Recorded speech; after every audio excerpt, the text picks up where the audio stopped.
여호수아서 강해 11번째 시간, 오늘은 9장에 등장하고 있는 기브온 거민들과 속임수, 그리고 그것 때문에 경험하게 된 이스라엘의 실패 이야기를 통해서 우리에게 주시는 하나님의 현재형 은혜들을 나누어 보도록 하겠습니다. 여러 번 말씀드렸습니다. 저와 여러분이 이 여호수아서의 중심 인물인 이 여호수아를 좋아하는 이유는 그가 완벽했기 때문이 아니라 여러 번의 실수와 실패들이 있었음에도 불구하고 하나님을 향한 그의 간절하고 반듯한 마음 때문에, 그리고 다시금 일어서려는 노력 때문에 결국 하나님께 인정받는 생애를 살아갔다라는 데 있었습니다. 오늘 본문에는 또 한 번 실수하는 여호수아와 이스라엘 백성들의 모습이 기록되어져 있습니다. 특별히 본장에는 여호수아는 물론이거니와 이스라엘 백성 전체가 온전히 기브온 거민들에게 완벽히 속아 넘어갔던 이야기가 등장합니다. 여러분, 오늘 본문을 우리가 읽어 내려가셨는데요, 이런 거죠. 가나안 땅의 남방에 근처 사흘길이잖아요. 그 밖에 그 정도에 살고 있던 그 기브온 족속들은 그 앞선 여리고성에 일어났던 일과 또 아이성 사람들에게 일어났던 일들, 그것을 보면서 자기들도 혹시나 이스라엘 사람들에게 멸망당할 것을 두려워해서 마치 멀리서 온 족속인 양 위장을 해서 접근하고 이스라엘의 긴장을 풀은 후에 결국 화친을 맺는 데 성공했다는 겁니다. 물론 속임수를 이용한 화친 조약이었죠. 물론 나름대로 이스라엘도 열심히 노력했습니다. 의심도 해보고 신문도 해보고 그들이 내놓은 물건들까지 다 조사를 했습니다. 하지만 결국은 속아 넘어가 그들과 화친을 맺어주고 그것이 결국 올무가 되어 그들을 죽이지 못하고 살려주어야 하는 처지에 이르게 되었다. 그게 오늘 이야기의 내용이 되겠습니다. 여러분, 본문 속으로 더 들어가기 전에 여러분과 함께 이것을 알고 시작하기 원합니다. 즉, 지금 이스라엘 백성들의 선택과 행동은 이방인들과 화친을 맺지 못하도록 맺기를 금하신 여호와 하나님의 명령에 불순종한 바로 그런 큰 일이었습니다. 단순히 강한 자가 약한 자들에게 아량을 베풀어서 내가 너희들을 죽일 수도 있는데 넉넉히 살려주었다, 이 정도의 이야기가 아니라는 거예요. 대신에 이 이야기는 이스라엘이 그들의 적군들에게 속아 넘어가 하나님을 향해서 불순종의 죄를 범하게 되었다, 그런 이야기입니다. 왜 넘어갔을까요? 이 이야기를 살피면서 그 속에 있는 영적인 교훈들을 함께 붙잡고 오늘 기도를 진행하겠습니다. 가장 먼저 이스라엘 백성들이 이 기브온 거민들에게 속은 이유는요, 그들이 그들의 겉모양만 보고 상황을 판단했기 때문이죠. 겉모양만 봤어요. 여러분, 3절부터 6절의 말씀을 제가 다시 한번 읽죠. 기브온 주민들이 여호수아가 여리고와 아이의 행한 일을 듣고 꾀를 내어 사신의 모양을 꾸리되, 어떻게 꾸몄습니까? 헤어진 전대와 헤어지고 찢어져서 기운 가죽 포도주 부대를 나귀에 신고 그 발에는 낡아서 기운 신을 신고 낡은 옷을 입고 다 마르고 곰팡이가 난 떡을 준비하고 길갈로 가서 뭐라 그럽니까? 우리는 먼 나라에서 왔다, 이제 우리 앞 조약을 맺읍시다, 이렇게 이야기하는 거예요. 여러분, 사실 그 기브온 사람들 입장에서 보면 그들 나름대로 살아남기 위해서 최선을 다한 것이다, 이렇게 말할 수 있어요. 여러분, 사실 이스라엘 백성들이 요단강을 건너기 전까지만 해도 오합지졸인 줄 알았을 거예요. 가나안 거민들이 말입니다. 그런데 그들이 갑자기 요단강을 마른 땅과 같이 건너고요, 여리고성을 하나님의 능력으로 무너뜨리고요, 아이성을 전멸시키는 엄청난 괴력을 지니고 있는 민족이다라는 것을 그들이 알게 된 거예요. 소문이 삽시간에 퍼집니다. 그러니 그들이 나름대로 살아남기 위해 모략을 씁니다. 헤어진 전대, 찢어진 가죽부대, 낡아서 기운 옷, 곰팡이가 다 쓴 마른 떡 등 이런 모든 것들을 가지고 와서 마치 먼 나라에서 온 것처럼 속여서 이스라엘의 긴장감을 다 뺀 후에 그들과 화친 조약을 맺자라고 제안한 것입니다. 오늘 8절에 보면 그들이 이렇게 말합니다. 그들이 여호수아에게 이르되 우리는 당신의 종들이니이다 하며. 다시 말해서 이스라엘인 너희들이 우리들과 화친을 맺어주면 우리들 스스로가 이스라엘 당신들의 종이 되겠소, 그렇게 제안을 한 겁니다. 그리고 여호수아와 이스라엘은 정말로 그들의 겉모양들만을 보고 감쪽같이 속아서 그들과 화친의 조약을 맺어주는 거죠. 바로 거기에 이스라엘의 이 실수의 첫 번째 이유가 자리하고 있습니다. 외형만을 보고 쉽게 속은 겁니다. 여러분, 보통 사기꾼들이 그렇게 행하죠. 여러분, 사기꾼 치고 처음엔 믿을만하게 보이지 않는 사람 보셨습니까? 못 보셨을 겁니다.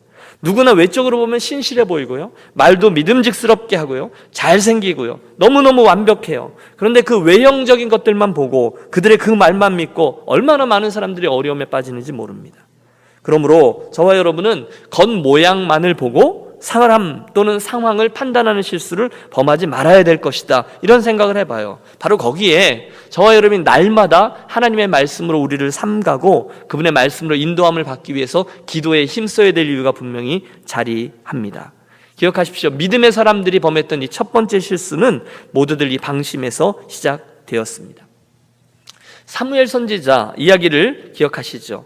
이새의 아들 중에 용모가 빼어난 형들을 보고 기름을 부으려고 할 때 하나님이 그들을 막으십니다.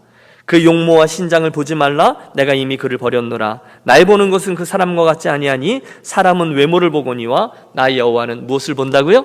중심을 보느니라 하셨습니다. 무슨 사람이든 무슨 상황이든 그것들이 단순히 사람들만을 판단하는 기준은 아닐 거예요. 또 이 사람뿐이 아니라 어떤 상황이나 사건을 판단하는 기준도 될 것입니다. 저와 여러분은 사람이나 상황이나 사건들의 외모나 되어지는 형편만을 보고 성급히 판단한 그날의 이스라엘 백성들의 실수를 범하지 말아야 될 것입니다. 또 있습니다. 더 중요한데요, 이스라엘이 그렇게 성급하게 외견상의 모습만 보고 실수한 이유는 그들의 제안을 듣고 나서 이것이 옳은 일인가, 이것이 하나님께서 원하시는 일인가 라는 것을 묻지 않고 대신에 이것이 우리들에게 좋은 일인가, 이것이 우리들에게 이익이 되는 일인가를 물었다는 데도 있습니다. 여러분 이해가 되세요? 요즘 실용주의 세대 아닙니까? 오늘 우리들에게 있어서 이것이 하나님께서 원하시는 일인가의 문제보다 이것이 나에게 유리한가의 문제가 훨씬 더 강한 유혹이라는 겁니다. 요즘 특별히 더하죠. 여러분 그리스도인으로 살아간 저와 여러분들에게 있어서도 모든 결정이나 선택이 의에 있지 아니하고 이익에 있습니다. 그러나 기억하십시오. 유익, 이익을 위해서 판단하고 결정하는 것은 결코 진정한 의미에서의 유익이 되지 않습니다. 이 이야기는 우리가 이번 주일에 좀 더 나누도록 하겠습니다. 그날 이스라엘은 눈앞에 있는 그 유익 때문에 자기들의 종이 되어주겠다라는 기브온 거민들의 말만 듣고 혹 해서 결국 그들과 화친을 금하는 하나님의 명령을 불순종하게 되죠. 그래 알았어, 너희들 정도는 내가 살려줄 수 있지. 모르겠어요. 이스라엘은 그냥 그런 아량을 베푸는 모양새는 챙겼을지 몰라도 결국은 하나님 앞에서 불순종이란 죄를 범하고 맙니다. 또 있습니다. 세 번째, 여호수아와 이스라엘 백성들이 기브온 거민들의 말에 쉽게 속은 이유는 그 기브온 사람들의 입에서 나오는 여호와라는 말을 듣고 넘어가는 것입니다. 구절의 말씀은 이렇게 돼 있어요. 그들이 여호수아에게 대답하되 종들은 당신의 하나님 여호와의 이름으로 말미암아 심히 먼 나라에서 왔사오니 이는 우리가 그의 소문과 그가 애굽에서 행하신 모든 일을 들으며 또 그가 여호와입니다. 요단 동편에 있는 아모리 사람의 두 왕들 곧 헤스본 왕 시혼과 에스다로스에 있는 바산 왕 옥에게 행하신 모든 일을 들었음이니이다. 무슨 얘기죠? 그들이 여호와의 이름을 계속 들먹이면서 나오니까 여러 번 나왔어요. 그러니까 이스라엘 백성들이 마치 그들과 공통 분모를 가지고 있는 사람인 양 착각을 하고 말았다는 거예요. 여호와 하나님, 당신의 하나님이라는 이야기를 듣고서 같은 편인 양 긴장을 놓아버렸다는 거죠. 여러분 오늘날 저와 여러분에게 시사하는 바가 큽니다. 오늘 저와 여러분에게 정말로 중요한 것은 그들이 또는 그가 여호와의 이름을 얼마나 자주 부르는가가 아니라 정말로 그가 여호와 하나님을 믿고 경외하는가, 정말로 그 영혼이 여호와 하나님을 정말로 믿는가, 거기에 있는 거예요. 그들이 여호와의 이름을 말한다고 해서, 그들이 예수의 이름을 말한다고 해서 같은 믿음을 소유한 사람들이 아닐 수 있다는 겁니다. 그들이 교회에 오래 다녔다고 해서, 그들의 집 앞에 문패가 붙어있어 교회에 패가 붙어있다 해서, 그들의 입에서 툭하면 하나님 이야기가 나온다 해서 그것이 그들의 신앙 행태를 증명하지는 않는다는 거예요. 여러분 요즘 신천지라는 이단이 기승을 부리고 있어요. LA에도 침투했다 그러는데 여러분 정신을 똑바로 차리시길 바랍니다. 교회의 역사 내내 이단들은 똑같은 일을 반복합니다. 달을 이자 끝단자, 처음은 다 비슷하지만 중간에 가서 마지막에 가면 끝이 달라지죠. 그들은 다 하나님 이야기합니다. 다 예수님 이야기합니다. 하지만 끝은 다릅니다. 자기가 보혜사 성령이라는 이야기를 공정합니다. 자기를 통해서 구원을 받는다고 얘기합니다. 여러분 전도관 박태선도 그랬고 통일교 문선명도 그랬고 영생교도 그랬고 지금 신천지도 그렇습니다. 그리고 말도 되지 않는 그런 얘기에 수많은 사람들이 미혹됩니다. 여러분 성경 공부하자고 신천지가 데리고 갑니다. 누가 싫다 그러겠어요? 진지하게 하나님에 대한 질문을 하겠다는데. 그러나 일단 들어가면 생전 듣도 보도 못한 신기한 비유풀이부터 시작해서 사람들을 호도합니다. 마치 그날 이 기브온 거민들처럼 말입니다.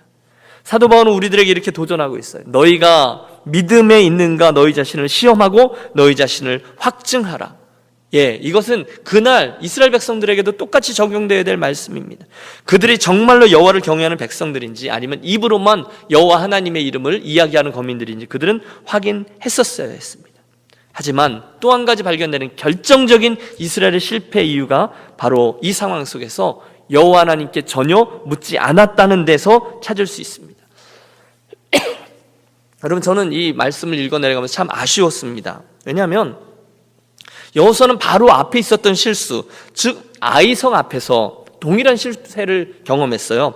그 상황만을 보고 사이즈의 작음을 보고 전혀 하나님께 기도하지 않았다가 큰 실패를 경험했던 사람입니다. 이스라엘이 그래서 망했어요. 그런데 오늘 이 기브온 사람과의 만남에 있어서도 똑같은 실수를 반복합니다. 여러분, 오늘 14절과 15절은 이스라엘의 실패 원인에 대해서 정확히 기록합니다.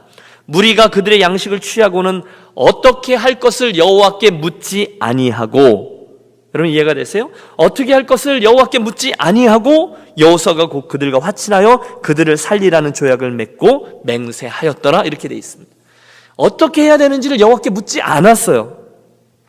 그게 실수입니다. 뇌물만 보고 덜커덕 그것부터 받은 겁니다. 전혀 기도한 흔적이 없습니다. 여러분, 경험적으로 알게 된 것으로 한번 대답해 보세요. 저와 여러분이 기도를 일부러 하는 것이 쉽습니까? 아니면 기도를 하지 않는 것이 쉽습니까? 경험적으로. 여러분, 트릭 퀘스천이 아니에요. 그냥 경험적으로. 여러분, 열심히 기도를 하는 게 쉽습니까? 기도를 안 하는 게 쉽습니까? 기도를 안 하는 게 쉽죠. 그걸 뭐 질문이라고 하겠어요? 당연하죠. 기도를 하지 않는 건요, 연습을 하지 않아도 되고요, 애쓰지 않아도요, 저절로 됩니다. 잠깐만 긴장을 놓으면 우리는 기도의 끈을 곧잘 놓쳐요. 그래서 우리가 깨어서 힘을 내서 이 일을 연습해야 되는 거죠. 그래서 훈련이라고 말하는 거죠. 우리 가운데 매일매일 거의 빠지지 않고 새벽 제단을 함께 지키는 분들이 계십니다. 저는 그분들 격려합니다. 신앙의 용사라고 확신합니다. 물론 여러 가지 이슈가 있어요. 여러분, 혹시 거리가 멀거나 깜깜할 때 운전이 안 되시는 분들은 절대 시험 들지 마십시오. 그러나 그럼에도 불구하고 늘 이곳에 와서 이 제단을 기도로 지켜내시는 분들을 보면 정말 귀하죠. 보배와 같습니다. 여러분, 해보셨죠? 가만히 있으면 기도를 안 하게 되어 있습니다. 해보세요. 일부러 노력하지 않으면 절대로 여호와께 묻는 일을 안 하게끔 되어 있습니다. 사무엘이 기도하기를 쉬는 죄를 범치 않겠다라고 한 말의 의미를 알 수 있죠. 기도하기를 쉬는 것은 죄다라고 여길 정도로 마음속에 부담을 가지고 살아야 우리는 일마다 때마다 기도하면서 이 씨름을 감당할 수가 있는 거죠. 여러분, 지금 여호수아가 왜 기도하지 않았을까요? 제 생각에는 그가 또 아이성 전투 직후에 잠깐 우쭐했기 때문이다, 이렇게 생각할 수 있습니다. 교만한 거죠. 자기들을 보고 멀리 있는 민족이 겁을 먹고 미리 사신들을 보내서 미리 화친을 청하러 온 민족이 자기 눈앞에 있으니 기분이 꽤 괜찮죠. 이스라엘 백성들 알아주는 것 아닙니까? 그러니까 영적인 거두름을 피운 것이죠. 자연히 하나님께 의논하지 않게 되고 가진 자의 여유, 나름대로 아량을 베푼 겁니다. 그래, 내가 너희들 정도는 살려주지, 이렇게 된 겁니다. 함께 기억하고 싶습니다. 여러분, 어려운 일을 만났을 때 기도함으로 나아가는 것은 생각보다 쉽습니다. 도움을 구할 분이 하나님밖에 없으시잖아요. 나의 도움이 천지를 지으신 여호와 하나님에게서만 온다는 사실을 우리가 알아요. 그러니까 우리가 간절히 기도할 수밖에 없어요. 그렇죠? 어려운 일이 있으면 어떻게 해서든지 우리는 기도해야지 압니다. 새벽 예배도 나오고요, 또 금식 기도도 하고 그렇습니다. 그런데 정작 문제는 쉬운 일을 만날 때예요. 여러분, 잘 생각해 보십시오. 평안할 때입니다. 우리가 잘 나갈 때입니다. 오늘 본문처럼 주변의 민족들이 스스로 화친을 청하면서까지도 우리를 죽이지 말고 좀 봐주십시오 하고 나오면, 그럴 때 기도하는 것은 정말로 쉽지 않다는 거예요. 모든 게 다 잘 되니까요. 그런데요, 영적으로 보면 그때가 진짜 위기인 것이죠. 그러므로 여러분, 동일한 논리 아래 여러분 한번 자문해 보십시오. 오늘 인생이 그렇게 별로 어렵지 않다, 살만하다라고 느끼십니까? 모든 일이 이 정도면 괜찮지 뭐라고 생각하십니까? 옛날에 비하면 이 정도는 양반이지 뭐라고 생각하세요? 한마디로 좀 살만하세요? 기억하세요. 그때가 저와 여러분 정말로 목숨을 걸고 영적으로 깨어서 기도해야 될 때입니다. 그럼 이 사실 분명히 믿고 아멘으로 고백하십시오. 상황이 다 잘 되고 무엇인가가 잘 돌아간다라고 판단되신다면 여러분, 지금이 위기입니다. 지금이 정말 열심히 기도해야 될 때입니다. 별로 어려운 일이 아닌 것 같이 보이잖아요. 그때 기도하셔야 된답니다. 오늘 이스라엘을 보십시오. 기브온 사람들 별거 아니거든요. 멀리 있는 민족까지 스스로 화친을 여기까지 와서 청할 정도라면 지금 이스라엘이 잘 나가는 상황이거든요. 게다가 그들의 행색과 가지고 온 물증들을 보니까 거의 확실하거든요. 하나님께 묻기는 뭘 물어? 틀림없는 건데 덜커덕 화친을 맺어줍니다. 여호와 이름으로 맹세하여 너희들은 우리가 살려주겠다라고 화친을 청한 거예요. 싫습니다. 그러므로 여러분, 오늘 이 본문에서 우리가 붙드는 영적 진리는 이겁니다. 오늘 저와 여러분의 삶에 기도가 거의 필요 없을 만큼 확실해 보이는 것들이 있으십니까? 그렇다면 그것을 놓고 더 열심히 부르짖으며 기도하시기를 권합니다. 기도하고 또 기도할 때 하나님께서는 우리들에게 비로소 확신을 줄 겁니다. 여러분, 저희가 새벽 예배 매일 하는데 설교를 마친 후에 기도하면 매일 우리가 같이 올려드리면서 합심 기도하는 게 있습니다. 목회자들을 위한 기도, 당회원들을 위한 기도, 예배를 위한 기도, 사역들을 위한 기도, 병이 약한 분들을 위한 기도, 거의 매일매일 기도합니다. 그런데 하다 보면요, 그 기도가 그 기도 같고요, 별 일도 없는 것 같은데 또 똑같은 기도를 하라고 하나 하는 생각이 들기도 합니다. 그게 뭐죠? 평안할 때 잘 되는 것 같은데 그때 더 기도해야 된다는 그런 기도인 것이죠. 그래야만 우리는 넘어지지 않고 이 길을 갈 수 있는 거죠. 여러분, 제가 아이들과 관계 속에서 기분이 좋을 때가 언제냐면 알아서 할 만한 건데도 중요한 일들을 사소한 것처럼 느껴지는 것까지도 이렇게 의논해 올 때 부모로서는 참 기쁨이 있는 거죠. 기도가 그런 것 아닌지 모르겠어요. 하나님은 다 아세요. 우리 엠마오로 가는 제자들 이야기할 때 주께서 그들에게 무슨 일이 있는지를 모르실 리가 없어요. 그런데도 다 이야기하라고 하십니다. 그리고 그들은 그들의 마음속에 있는 절망, 실망, 의심까지도 다 이야기하죠. 그게 기도인 거죠. 그리고 아버지는 그 기도를 보고 기뻐하신 거예요. 세세히 다 말하라. 여러분, 기억하십시오. 우리가 볼 때는 큰 일, 작은 일이라고 생각하지만 하나님께서 보실 때는 다 작은 일이잖아요. 믿습니까?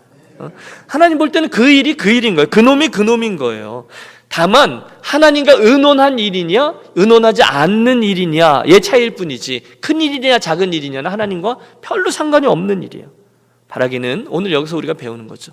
저와 여러분의 남겨진 생이 문제가 있을 때 열심히 기도하지만 문제가 없을 때, 평안할 때 더 최선을 다해서 기도하고 나머지 인생길을 걸어가는 저와 여러분의 삶이 되시기를 권합니다. 그래서 어떻게 됐죠? 그 일이 있은 후 얼마 지나지 않았어요. 딱 3일 지났어요. 이스라엘은 그 기브온 거민들이 멀리 있는 사람들이 아니라 아주 가까이에 있는 사람들이라는 것을 알게 됩니다. 아이고, 16절의 말씀을 보세요. 그들과 조약을 맺은 후에 3일이 지나서야 그들은 이웃에서 자기들 중에 거주하는 자들이라 함을 들으니라. 아이고, 우리가 속았구나. 그들은 멀리 있는 놈들이 아니라 가까이 살고 있는 놈들이었구나. 우리가 그만 속아서 실수해서 화친의 조약을 맺어 주었구나. 발견하게 되었습니다. 하지만 이미 때는 늦습니다. 하나님의 앞에서 맹세를 했기 때문에 이스라엘은 그들을 멸할 수 없게 되었어요. 18절, 그러나 회중 족장들이 이스라엘 하나님 여호와로 그들에게 맹세했기 때문에 이스라엘 자손이 그들을 치지 못한지라. 그러므로 회중이 다 족장들을 원망하니 19절, 모든 족장이 온 회중에게 이르되 우리가 이스라엘 하나님 여호와께로 그들에게 맹세하였은즉 이제 그들은 건드리지 못하리라. 이스라엘은 알아요. 이 조약이 잘못된 거라는 걸 알아요. 자기들이 속아서 맺은 조약이라는 것을 알아요. 그러나 하나님 앞에서 한 언약이기 때문에 그대로 지켜야만 했습니다. 만일 지키지 않으면 하나님 앞에서 범죄 행위가 되기 때문인 거예요. 여러분 아세요? 이게 역사 속에 실제로 일어난 일입니다.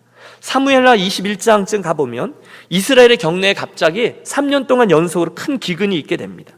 다윗이 이해가 되지 않아요. 그래서 다윗이 하나님께 가서 여쭙니다. 하나님, 어째서 이 기근이 이스라엘에게 미친 것입니까? 그때 하나님이 주신 대답이 이겁니다. 이는 사울과 피를 흘린 그 집을 인함이니 저가 기브온 사람들을 죽였음이니라. 누구를 죽였어요? 기브온 사람들이요. 후대에 지금 이스라엘이 기브온 사람들과 조약을 맺었는데 한참 후에 이제 사울 왕이 있었고요. 그 다음 다윗인데 사울 왕이 이스라엘 선조들의 이 약조를 무시하고 기브온 사람들을 죽였다는 거예요. 그것 때문에 하나님께서 이스라엘 백성들에게 3년간 큰 기근을 주셨다는 거예요. 다시 말하면 잘못된 약속도 약속이라는 겁니다. 그 약속을 지키지 않았기 때문에 사울과 이스라엘에게 그날 하나님의 징벌이 임했다는 거죠. 그러므로 여러분, 혹시 하나님 앞에서 여러분 했던 약속이 해결되지 않아서 여러분 마음속에 부담으로 남아있는 것이 있으십니까? 혹시 옛날에 서원기도 했던 거 있잖아요. 그런데 내가 지키지 않아서 그랬던 거 있잖아요. 어떤 상황에서든지 하나님 앞에서 지키려고 했던 그런 약속이나 그런 것들이 있으면 여러분 최선을 다해서 그 약속들을 좀 지켜내시기를 바랍니다. 여러분 이게 굉장히 무서운 말이 될 수 있는데 제 의도는 그쪽의 그 두려움 쪽이 아니라 자유함에 대한 부분을 말씀드리기 위함입니다. 마지막으로 우리는 이 사건을 이스라엘 입장이 아니라 기브온 거민의 입장에서 한번 바라보죠. 앞서 말씀드린 게 이스라엘 입장에서 바라본 이 이야기라면 기브온 사람들의 입장에서 이 이야기를 한번 바라보시죠. 사실 여러분 이 기브온 족속은 지혜로운 족속이었던 것이죠. 그들은 자존심을 다 버립니다. 왜요? 생명을 택하기 위해서였죠. 그리고 그 조약 때문에 이제 이스라엘은 기브온 사람들을 멸할 수가 없었습니다. 그래서 이스라엘 백성들이 이제 고민을 시작합니다. 이 사람들을 어떻게 살려낼 것인가 라고 궁리하다가 20절에 이런 결정을 하죠. 우리가 그들에게 맹세한 맹약으로 말미암아 진노가 우리에게 임할까 하노니 이렇게 행하여 그들을 살리리라 하고 무리에게 이르되 그들을 살리라 하니 족장들이 그들에게 이른 대로 그들이 온 회중을 위하여 나무를 패며 물을 깃는 자가 되었더라. 여러분 기브온 사람들을 그렇게 일을 줬다는 거예요. 또 제일 마지막 27절에 가보면 여호와의 제단을 위하여 나무를 패며 물을 깃는 자로 삼았더라 이렇게 되어 있어요. 여러분 이걸 한번 잘 생각해 보십시오. 지금 이스라엘 백성들이 나무를 패고 또 물 깃는 일을 하는 사람들이 없어서 그들이 필요해서 이들을 살려준 것입니까? 아니죠. 그들을 살리기 위해서 나무 패는 일과 물 깃는 일을 이게 하게 한 것이죠. 여러분 이해가 되세요? 쉽게 이야기해서 그들을 위해서 하나님의 그 집 제단을 위해서 나무 패며 물 깃는 일을 할 사람이 필요하니까 그 족속을 죽이지 않고 살려서 그 일을 하게 해야 되겠다 그랬던 게 아니라는 거예요. 대신에 그 사람들을 살려주기 위해서 이 일을 만들어서 그 일을 하도록 했다는 거예요. 저는 이걸 저에게 적용해 보았어요. 특별히 하나님의 제단을 위해서 일을 하게 했다 했으니 여러분 교회 직분을 한번 이해해 보시죠. 그랬더니 이런 결론이 나와요. 유니온 교회에 이러한 사역들을 위해서 이러저러한 사람들이 필요한데 사람들을 구원받게 해서 그 일들을 시켜야 되겠다. 그래서 하나님이 저와 여러분을 구원해 주신 게 아니라는 거예요. 저와 여러분이 꼭 필요해서 구원해 준 게 아니라는 거예요. 오히려 하나님은 먼저 우리들을 살리기 위해서 구원하시고 그리고 나서 이 일들을 맡기셨다는 거예요. 저와 여러분이 똑똑하기 때문에 그 일에 그 사람이 필요하기 때문에 구원하시고 목사가 되게 하시고 장로가 되게 하시고 권사 집사가 되게 하셔서 직분을 맡기신 게 아니라는 거예요. 단지 우리를 살리기 위해서 일을 만들어서 그래서 맡기신 것이라는 거죠. 여러분 이게 이해가 되십니까? 그러므로 목사됨은 또는 저와 여러분의 직분자됨은 특권입니다. 우리가 귀하기 때문에 먼저 살려주시고 그 다음에 일을 갖다 맡겨주셨다는 거예요. 일을 시키기 위해서, 일을 시켜 먹기 위해서 직분자를 세우신 게 아니라는 거예요. 우리를 먼저 구원해 주시고 구원한 사람들에게 이러저러한 일들을 나누어 주셨다는 거예요. 그렇다면 우리들이 설 자리는 교만은 설 곳이 없고요, 맡긴 자에게는 충성밖에 없는 것이죠. 여러분 물론 기브온 거민들이 생각할 때 자기들이 속임수를 쓴 것은 맞아요. 하지만 지혜로웠습니다. 왜? 그들은 누가 역사의 주인공인지를 알았어요. 그들은 누구 뒤에 줄 서야 되는지를 알았습니다. 프란시스 셰퍼는 기브온 족속이 비록 이날 선명하게 신앙 고백을 하진 않았지만 훗날 그들은 여호와 하나님을 경외하는 민족이 되었다라고 말합니다. 맞아요. 그들은 그날부터 성전에서 나무를 하고 물을 깃는 일을 하면서 여호와 하나님을 섬기는 일을 하게 되었고요. 나중에 결국 아론 자손과 함께 여호와 하나님으로부터 기업을 물려받습니다. 기업, 그 땅의 것들을 물려받아요. 나중에 솔로몬이 1,000번제를 드린 곳이 어딘지 아십니까? 이 기브온 사람들의 땅입니다. 기브온 땅입니다. 결정적으로 스룹바벨 시대 이후에 이스라엘로 이제 포로기에서 되돌아온 사람들의 족보에 기브온 사람들의 명단이 당당히 자리하고 있습니다. 결론적으로 훗날 이 기브온 족속은 이스라엘 백성들의 족보에 함께 오를 만큼 축복받은 민족이 되었다는 것입니다. 살기 위해서 이스라엘을 속이기까지 했던 기브온 족속, 그러나 결국 모든 가나안 족속들이 저주를 받고 멸망을 당할 때 그들만이 구원을 받습니다. 이유는 하나, 줄을 잘 섰기 때문입니다. 여호와 하나님께서 지금 약속의 땅을 진행해 나가시는데 저들은 두 손을 들고 나아왔습니다. 그랬더니 하나님이 그들을 정통 이스라엘 백성이 무색하리만큼 그들에게도 당신의 기업을 나누어 주셨습니다. 이 사실이 우리에게 시사하는 바가 크죠. 결국 하나님의 백성이 되는 것은 저 후에 에베소서의 말씀이죠. 하나님의 백성이 되는 것은 외인도 없고 손도 없습니다. 출신 성분이 중요하지 않습니다. 누구든지 하나님의 은혜를 구하고 나아오면 하나님은 반드시 풍성한 은혜를 내려주실 줄로 믿습니다. 오늘 이 사건을 잠깐 정리해드리고 기도하시죠. 우선은 이스라엘 편의 실수를 우리가 살폈습니다. 기본 사람들의 겉모양만 보고 판단했습니다. 기도하지 않고 결정했습니다. 그리고 실수했습니다. 그런데 실수는 맞는데 이스라엘 백성들은 잘한 게 있어요. 그 실수 중에서도 그 실수를 그대로 떠 안았다는 것입니다. 또 기본 거민들은 하나님 약속의 경내로 들어오는 축복을 받습니다. 그들이 뭘 했는데요? 생명을 위해서 자존심을 버렸습니다. 그래서 결국 하나님을 자신들의 기업으로 삼는 축복의 거민이 되었죠. 자, 그러면 자연스럽게 이 밤 우리들의 기도 제목이 등장합니다. 저와 여러분은 여러분 겉모양을 보고 또는 겉에 있는 상황들만 보고 기도 없이 판단하고 행하는 어리석은 자가 되지 않기를 함께 구하겠습니다. 또 동시에 이 기본 거민들처럼 하나님의 은혜를 갈망하고, 여러분 야곱이 얼마나 치졸합니까? 어떻게 야곱을 봐서 그 야곱이 행한 모든 일을 보면서 어떻게 그에게 하나님의 언약이 흘러갈 만큼 축복을 줄 수 있을 만한 사람이라고 생각하십니까? 야곱의 장점 한 가지입니다. 그는 하나님의 축복을 향해서는 그의 최선을 다해 시선을 돌렸고 축복을 향하여 달려가는 사람이었다는 것이죠. 기본 거민이 그랬다는 것입니다. 하나님의 은혜를 갈망하며 살아가는 그리스도인, 더 구하고 더 구하되 다른 것이 아니라 하나님의 은혜를 더 구하며 살아가는 그리스도인 되기를 소원하며 기도하겠습니다. 자, 오늘 말씀을 생각하며 우리 함께 기도의 자리로 나아가겠습니다.